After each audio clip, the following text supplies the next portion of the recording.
At the number of station staff could compromise safety. Let's cross now to our transport correspondent Tom Edwards, who's at Warren Street Station. Tom. Yeah, this is what's greeting commuters on their way home tonight. Front page of the Evening Standard, 24-hour tube to start next year. This is big news. Also, in the main, it's been very well received. After midnight has always meant a rush for the last tube home for Londoners. Well, perhaps not anymore. From the 12th of September next year, the tube will run through the night on Fridays and Saturdays. I think it's an amazing idea. I'm from Denmark and everything runs 24 hours a day. I think it's a worthwhile investment. It'll definitely be better than having to get the night bus home at night.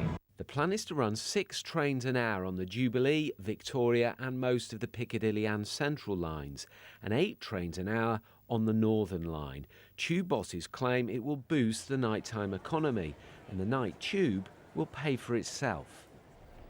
Initially, this plan for a 24-hour tube was tied in with the closing of all ticket offices and the loss of 950 jobs. That dispute is still rumbling on. The RMT union have today announced an overtime ban for its members.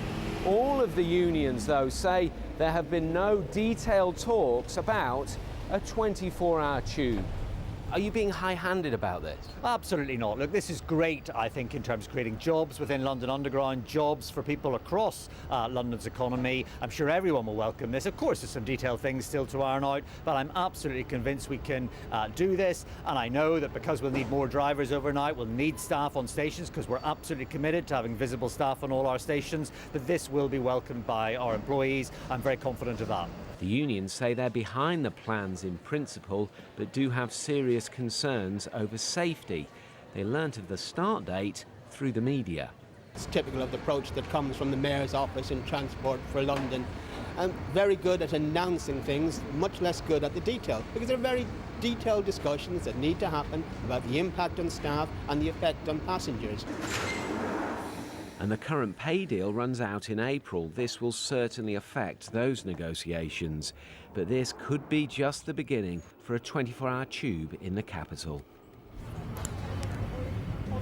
Now, just to let you know where we're going with this, there's already talk about more tube lines going 24 hours, perhaps even spreading over to the rail network, perhaps even looking at Crossrail and the DLR. So this could just be the beginning of 24-hour operation in the capital. OK, Tom, with the latest there from Warren Street Station, thank you.